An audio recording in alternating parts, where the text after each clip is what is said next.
The Wisconsin Latino Chamber of Commerce moved into this particular space back in June of last year.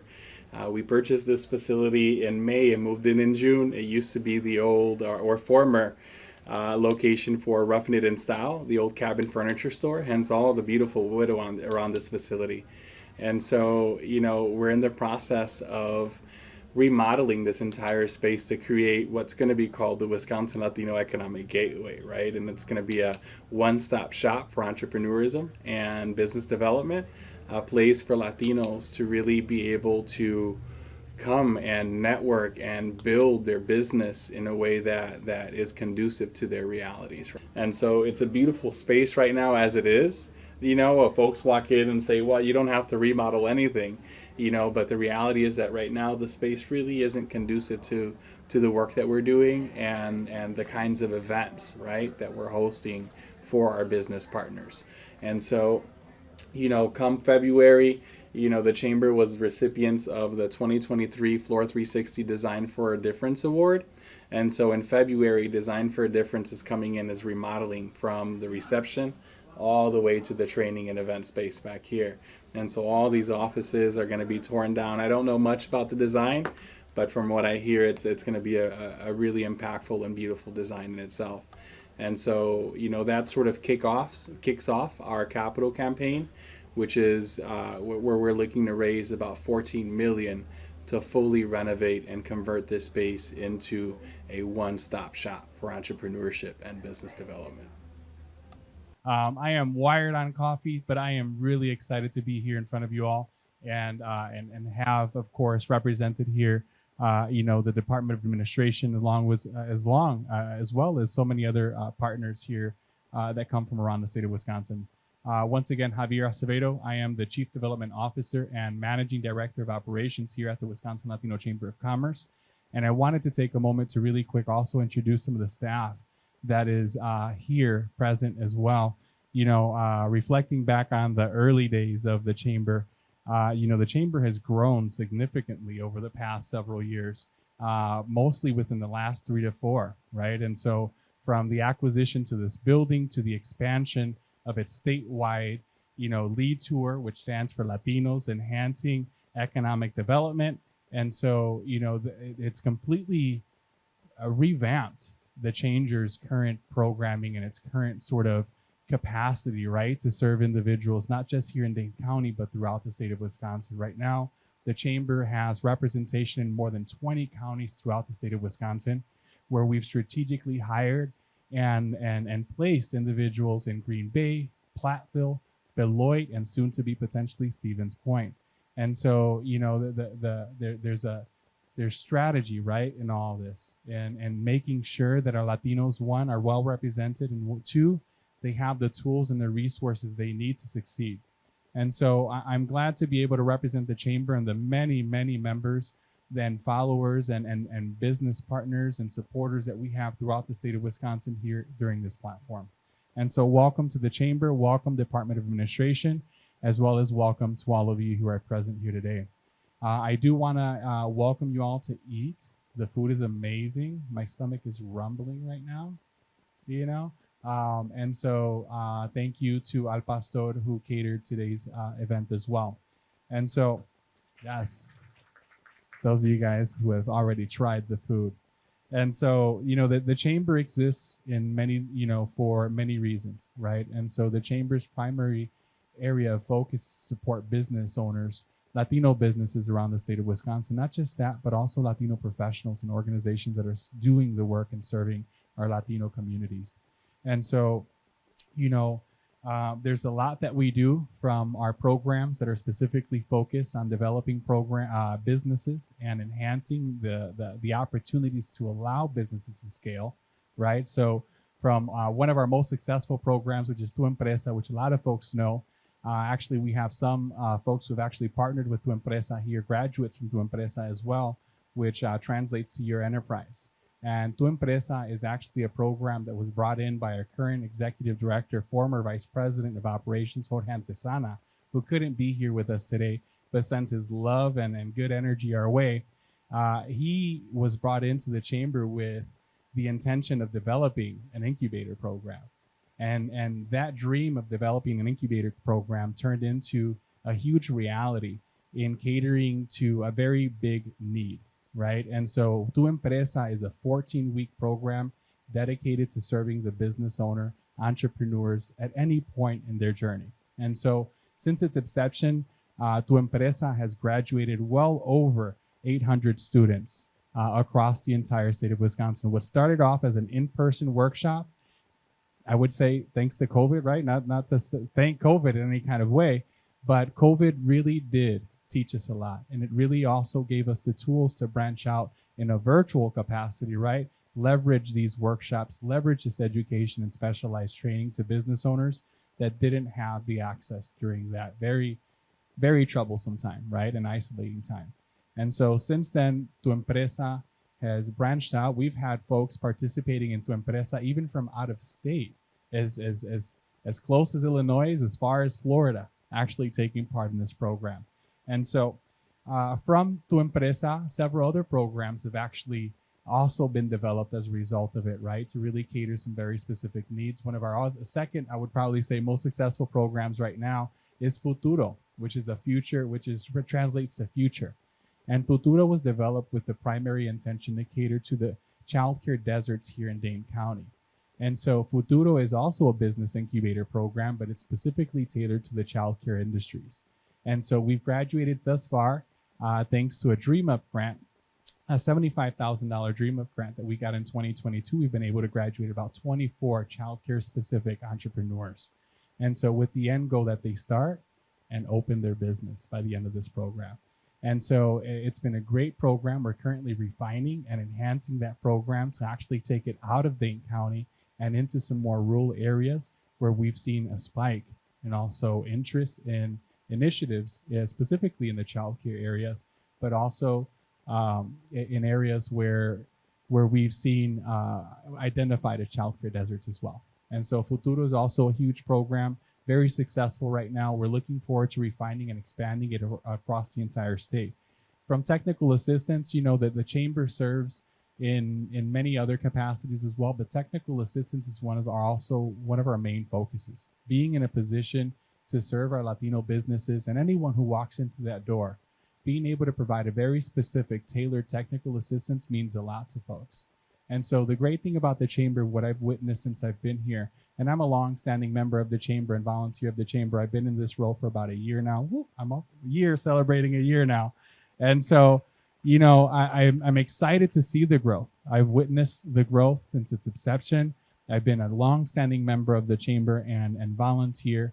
Our previous CEO, Jessica Cavazos, who's now at the Minority Business Development Agency in Washington, really put together a beautiful vision. Not just that, but many of the people represented here as well, like that Dr. Ramon Ortiz, who was extremely instrumental in that vision and the development of what will be the future gateway, which is this building. And so we have big goals. We're currently refining, enhancing our programming. This space in itself, I know it's beautiful. Everyone's walked up to me and said, what a beautiful building. It's going to change, right? So we have really big plans for this space in making it a one-stop shop for business development and entrepreneurs. And so it'll have a commercial kitchen. It'll have a high-level training facility where you all are sitting now. This is also going to be a venue and event space where folks could actually rent it out to have meetings, have celebrations. I have a waiting list of quinceañeras waiting to book this space. And so it's going to be, right now it's beautiful. It's just not 100% conducive, right, to the work that we're carrying out. And so on an average marketplace day, we'll actually have about 25, 30 businesses lined up around this entire facility. And so imagine when those garage doors get put in place and we're able to open up this facility into the parking lot and really use the exterior of this facility. And so it'll also have a commercial kitchen, right, which is where all the magic is going to happen. And so, and potentially a small cafe as well. So stay tuned. I'm really excited you all are here. I'm really excited that you guys are a part of the chamber. Follow us on Facebook, on social media.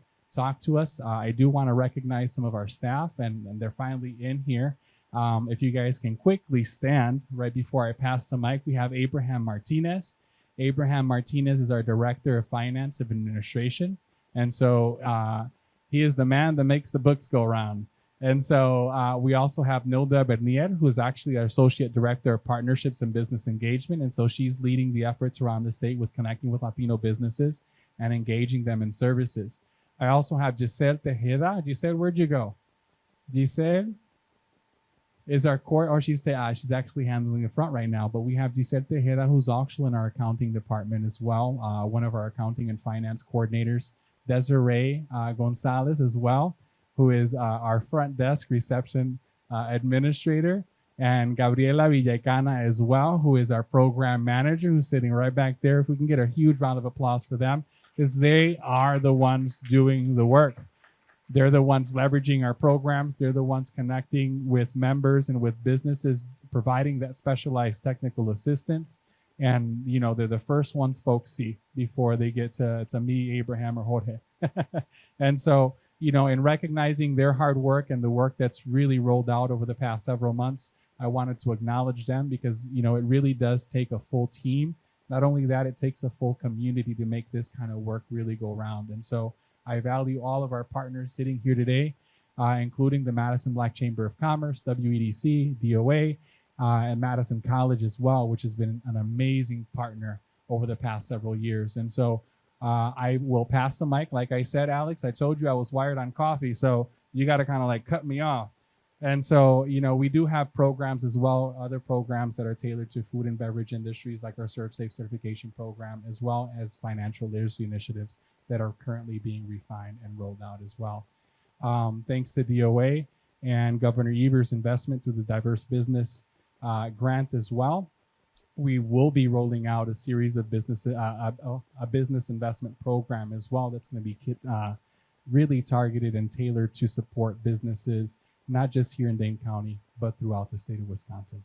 So with that, I will pass the mic. Thank you, Alex. I will pass the mic to Dr. Ramon Ortiz.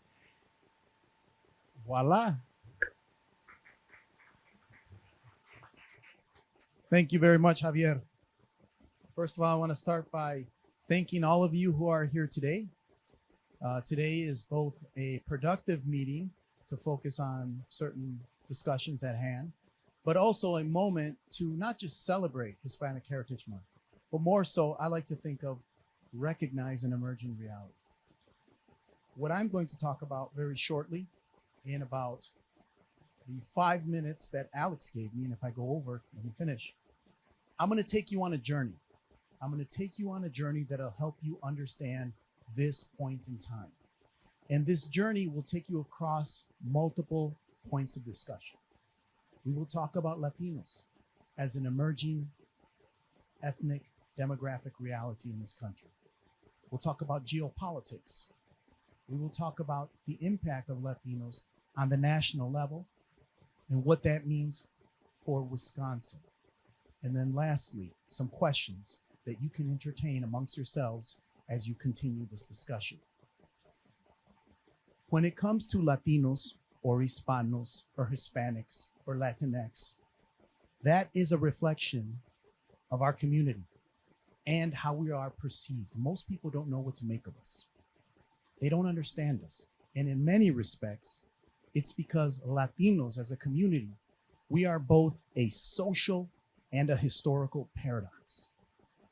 A good symbol of this is, as an example, is last week.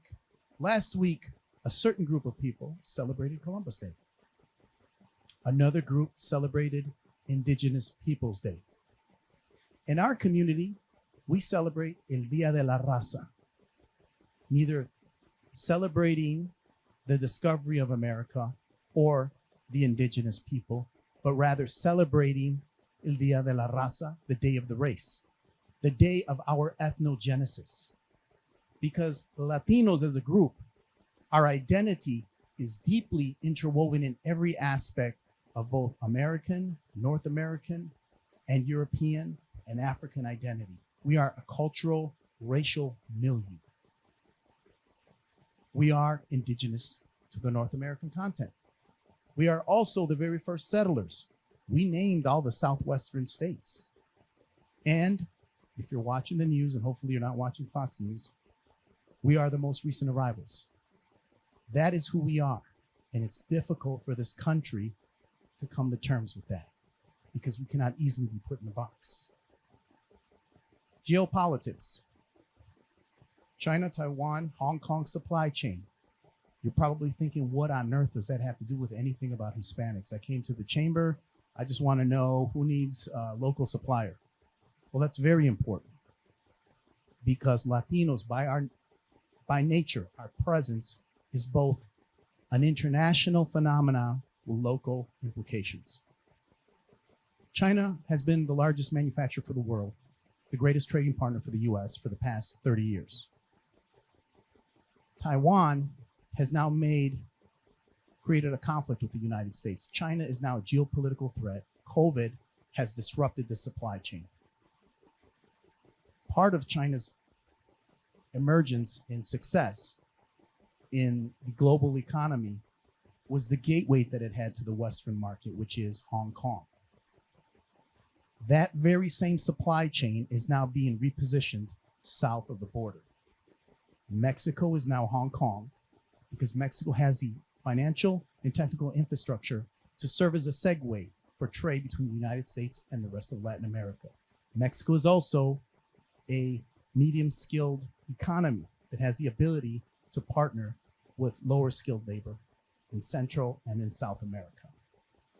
The supply chain that formerly existed in the Pacific will now be moved over the next decade or so south of the border. The other thing that you have 600 million people about to hit childbearing age south of the border. You see that now with much of the migrant issues. That means that the United States will have an endless supply of labor, whereas some of their competitors will find themselves hitting a demographic wall. It's estimated from a demographic standpoint, you need a replacement level of 2.1 to maintain current levels of consumption and economic development.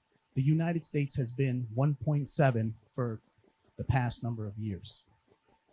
Now, still, our consumer-driven economy continues to grow because of the influx of immigration, regardless of what your views are on it or not. That endless pipeline of people serves as labor. It also serves as consumers. On that note, let's talk about the national implications of that. Latinos are now 65 million people in the United States. By 2050, it will be roughly 33% of the population. By 2050, 55% of the US labor market will be non-white. Think about that. More than 55% of the US labor market will be non-white. And if you look at that number, roughly in 2050, 10% will be Asian. In terms of the various ethnic group breakdowns, 14% African American, 31% Latino. That has a significant implication on a consumer-based economy. Latinos, as it stands in 2021, have $3.4 trillion in purchasing power, and that continues to grow. Latinos are also the fastest growing group of first-time home buyers. And over the next 2 decades, they will comprise 70% of all first-time home buyers. Now, why do I put that data out there? Because it's significant. Because we're not celebrating Hispanic Heritage Month. We're recognizing a demographic and economic reality that is in motion and that will not subside anytime soon. What are the implications for Wisconsin? Well, in Wisconsin, the average Hispanic is 24 years old. The average Wisconsinite, 39.5, rounded up to 40. And I think if you were to disaggregate by the Caucasian or white population, it would be significantly higher. They are now the largest ethnic minority in the state of Wisconsin. Over the next 20 years, Latinos will converge on 1 million residents. With population growth, there is significant economic growth. There is significant consumption. So these are the things that we need to consider as a state as we start to look at our internal economic development policies. Mexico has now become the US's largest trading partner, number 1 before Canada. Mexico is the second largest trading partner of Wisconsin.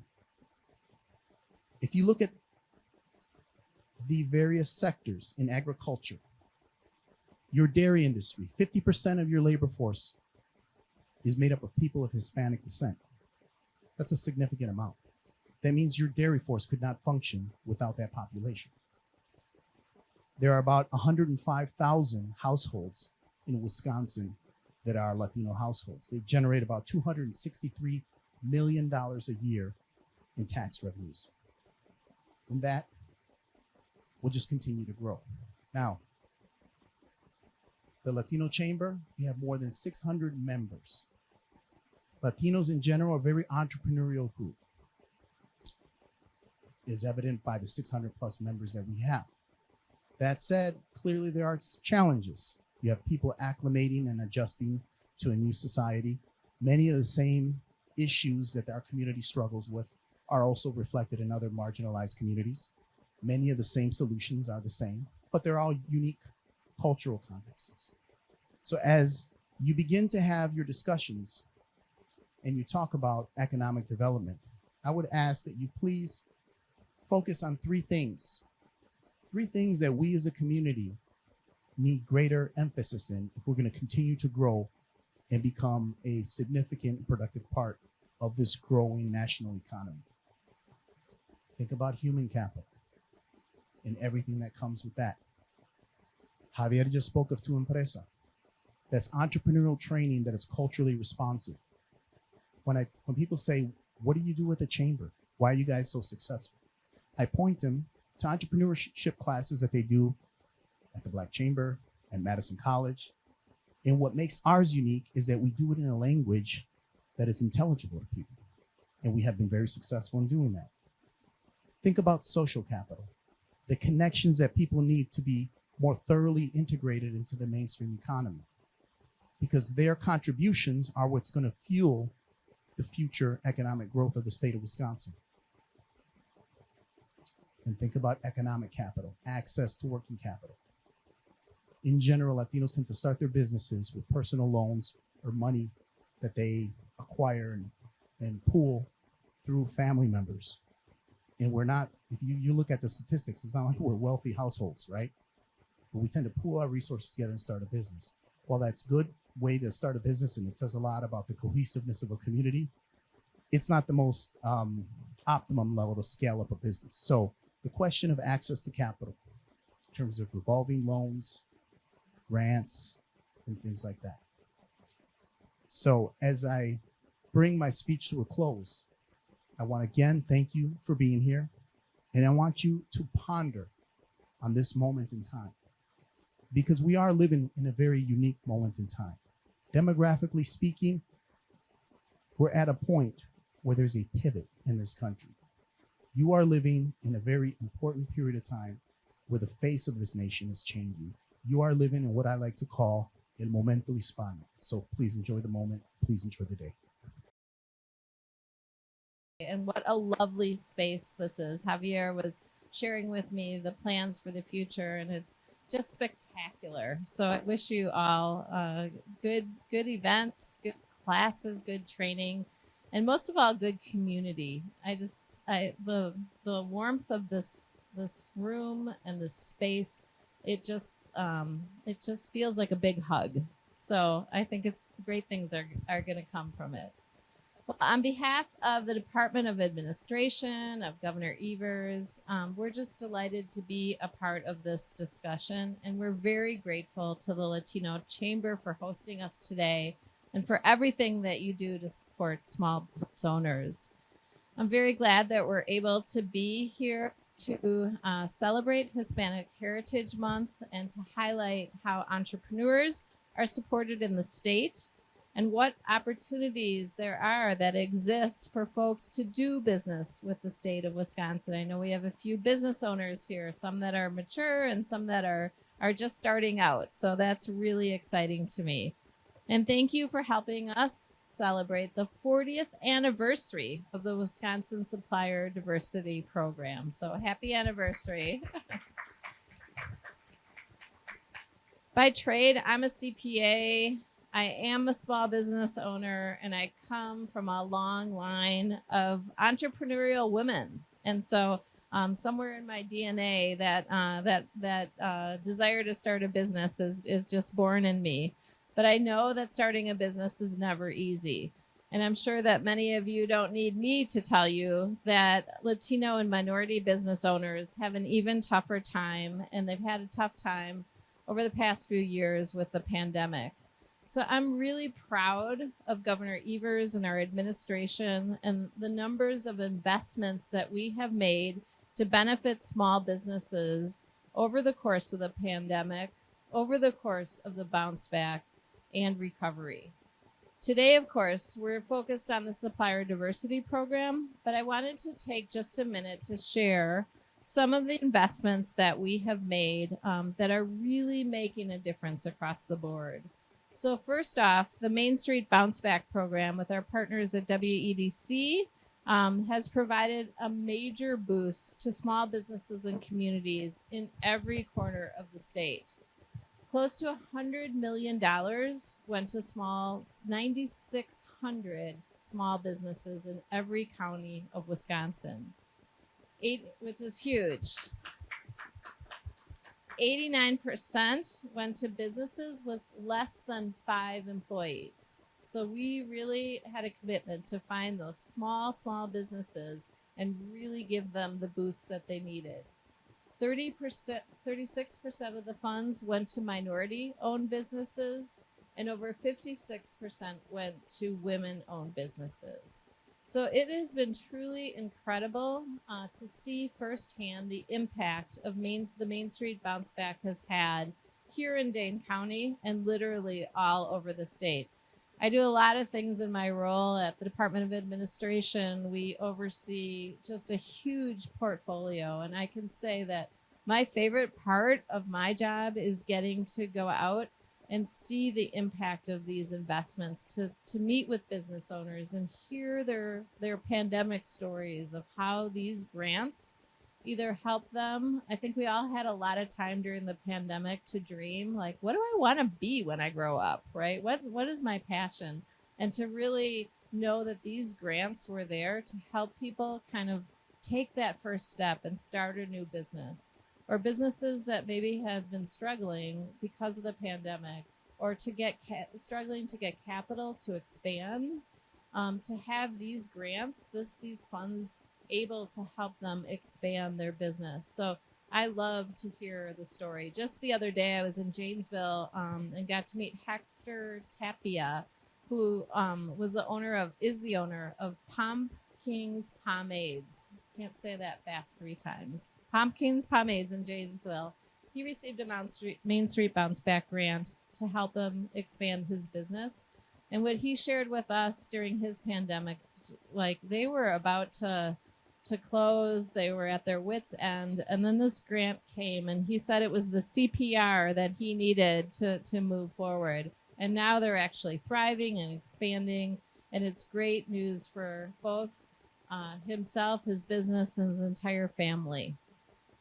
The diverse business assistance and diverse business investment programs, those were 2 of the pandemic programs that we stood up, invested over $115 million on top of all that Main Street Bounce Back grant program to help minority businesses, both financially and with technical support. And the technical support piece is really big. So I know as a business owner, I'm good at what I do, right? But I might not like or want to do or know how to do all the other functions that are required in running a business. So having that lifeline, that support line, the training, the people that you can call, the network, the community, all of that is so important to make businesses succeed. And I know that the Latino Chamber was a recipient, and possibly some others here in the room. But we're really, really excited about those. And we're excited that Wisconsin was first in the nation, so #1 in the nation, for their investment in small businesses with the pandemic relief dollars. And that is huge. And we can see the results of that right now. So let's talk a little bit about the Supplier Diversity Program. And Alex is gonna give you a lot more detail, but just a little bit. This program exists to make it easier for businesses to get certified and to be able to bid on state contracts and provide their services to the state. And as I mentioned before, this program has just turned 40 years old. So a little bit of history on the program. It was started back in 1983. It was Wisconsin Act 390. And a 5% spend goal was established with minority business enterprises. Then in 2006, we added the women-owned business designation. And in 2010, the Disabled Service Veteran Program was added. And that was added with a 5% bid preference following in 2014 when the state set just a 1% spend goal. So finally, when Governor Evers was elected, he issued Executive Order 59 in 2019 and established a new statewide diversity, equity, inclusion efforts and specifically charged the Supplier Diversity Program with improving procurement and contract processes and fostering new opportunities. So fast forward to 2022, we exceeded a record $200 million diverse spend across the enterprise and reached our MBE diverse spend goal of 5% now for 3 years in a row. So our commitment, our investment is really working and really paying off. But I can tell you, and you can probably tell me even better, there's more opportunity. And we're here to unearth the more opportunity. And based on your talk, Dr. Ortiz, you told us how much opportunity is really ahead of us. So this is really, really exciting. So far, we've certified 1,425 businesses across the state, with over 700 of those, so almost half of them certified as minority-owned businesses. And again, you'll hear more from Alex, who will tell you a little bit more. But I want to say that this certification provides opportunities to be listed on the state's certified business database. It provides access, so building on and complementing the work that is done in the chamber to access educational resources. And again, it provides that network of opportunities to help businesses do and succeed doing businesses with the state. So our goal is ultimately to honor the diversity in our business community. We want to, and we'll hear from you later, identify any barriers that continue to exist, new barriers that come up, because if we don't know about them, we can't break those barriers down, and we want to do that. And then to advise on additional opportunities. So seeing where we're headed and how we can get ahead of where we're headed, which is great. So we are always looking for new ways, new ideas that we can streamline our processes and make it easier to do business. At the Department of Administration, our motto is "We help Wisconsin." And more than anything, we want to help small businesses and entrepreneurs to be able to start businesses, grow business, expand businesses, and help do business with the state. Because Governor Evers has said this over and over again, and it's ingrained in all of us. We want Wisconsin to have an economy that works for everyone. So thank you so much for the opportunity to be here, to speak to you. I'm here to also listen and identify what we can take back to grow and do better. And now I'd like to turn it back over to Alex. Wow. There's a lot of synergy going on right now. Dr. Ortiz, you shed a lot of information, a lot of eye-opening information. You know, so you have that big wave of the Latino community going like this. You have the state of Wisconsin doing this. And you have all the other organizations like WEDC that are putting it into gear, and some of the businesses that are here that are certified today that are, you know, are seeing some really nice results from all the synergy that's going on. For those of you that don't know me, my name is Alex Ysquierdo. I'm the director for the diversity. So the Wisconsin Supplier, I'm very excited to be here. So you can't tell, and nervous. Wisconsin Supplier Diversity Program. So what is supplier diversity? In a nutshell, it's diversifying the services and products that businesses use not a lot of people know what supply diversity is. And so, oh, I'm sorry, I just had to move it up here. So yeah, in a nutshell, it's diversifying where the services and goods come from. You know, during COVID, some of those supply chains were broken. You know, some places shut down because they didn't have suppliers, right? And so now on this side of COVID, there's all this synergy going on. There's all these resources that are out there that are available to businesses. And so that is what supply diversity is.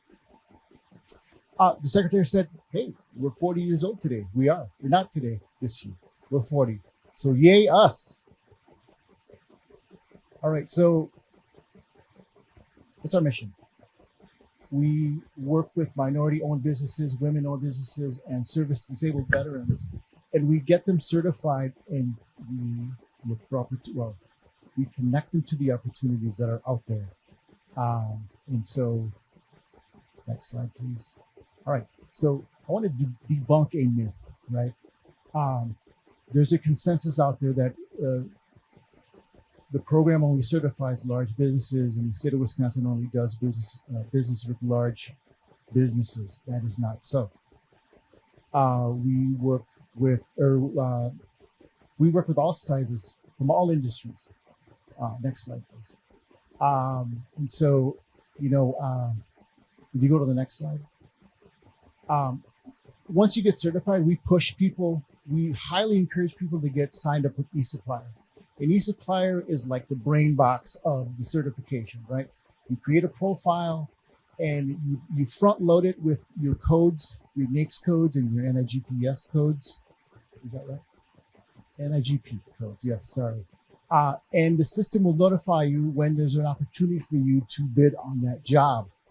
And if you can read some of that, it's small print, but you know, we have bakers, we have beauticians that are certified, we have cleaning services that are certified. It's not just large corporations, it's not just large law firms, it's businesses of all sizes.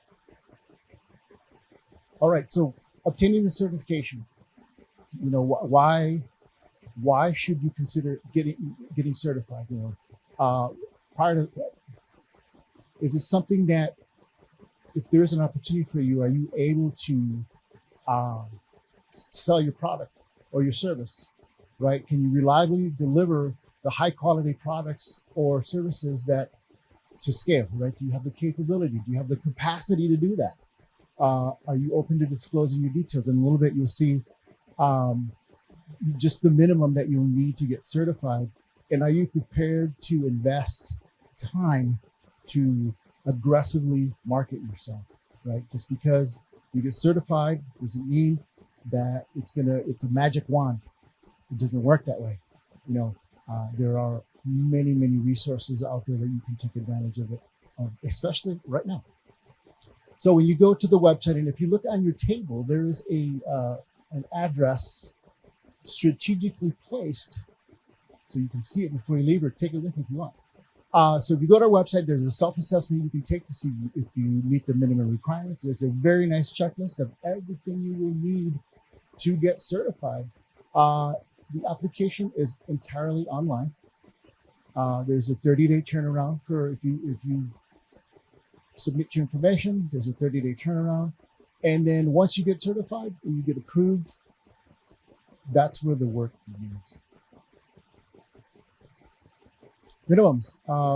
For the demographic that you are representing, you have to be 51% owned, managed, and controlled. For the minority business enterprise, women business enterprise, and the service disabled veteran, those are the minimum as far as owned, managed, and controlled. Useful business function, meaning that the state of Wisconsin is not your only customer, that you have a few customers, right? You're an actual business. For the minority program, it's 1 year of taxes. For the women and the service disabled, you're looking at 3 years taxes, right? And if you don't have that, the minimum of that, then we will patiently wait for you until you do get that, right? That's something I've had conversations where, well, you guys are the state, and I'm like, well, there's politicians that look at this stuff, and there's statutes, and there's There's all that good stuff that we have to follow. You know, it's not just a lemonade stand that we're running. It's something, you know, it's done right. The potential is out there for millions and billions of dollars. Certified, the certification lasts for 3 years for each one of the certifications. If you are out of state business, you're more than welcome to apply for the minority and the women-owned business. The one thing that where you need to be homegrown, we only work with homegrown is the service disabled vets. Your business needs to be in Wisconsin. And so that's the minimum that you need. All right, real quick here, log in, or you go to the website, you fill out your information for the business, personal. It's a little bit of a process. It's a little, again, front loading, right? You've got to load your information up. You load your codes, all your information. Next slide, please. And then benefits of getting certified. Secretary Blumenfeld talked about that 5% for the minority certification and the 1% for the service disabled certification, right? The database, you know, I get a report every month on how many new visitors we get. And last month we had over 1,500 new visitors to that website. If you're not on that website, are you going to have 1,500 people come to your website? Right? Something to think about. And so, again, we talked about the resources that are out there to develop not only your business, but develop yourself, right? You know, we talk about self-development, you know, and right now is when you need to know the business of your business. Think about that. Know the business of your business. All right, next. All right, networking. There's plenty of opportunities for networking. Bids. In my notes, there's 32, but there's actually more than that, closer to 40 different bidding opportunities, different platforms that you can go to. So, there's a lot of information that I can go into on this, but networking opportunities, they exist, right? But first you got to win. You got to win. You got to make sure that your business is ready to do business. And that you're able to complete the project on time, quality work, and communicate, right? How many people, I'm fumbling up here right now because my communication skills need some shining up, right? You need shiny. There's programs out there that'll help you with that. All right, and then certifying, another thing people do, they team up, they partner in subcontracting. You know, subcontracting is a great opportunity for a small business to learn from a larger business, get mentored by a larger business, right? And not only for just a one-time thing, but numerous projects. Next slide, please. All right. You all will be receiving this information, so there's a lot of information on here. Each one of these icons has a hyperlink to it that will take you to areas to get involved. So, yeah, a lot of good stuff. And so you all will be receiving that. So as far as, you know, working it and getting out there, getting your business out there, the opportunities are there. You just got to get involved. You got to get connected. You got to come out to events like this, right? All right, next slide. All right, so this is my contact information, and with me today I should have introduced you initially, I'm sorry. Khadija, my colleague, is here with me. She's one of our specialists. And so, again, we are here to help. Do not hesitate to reach out if you have any questions. Do not think that we only do business with large businesses. That's not the case. All right, we do business with all sizes and all industries.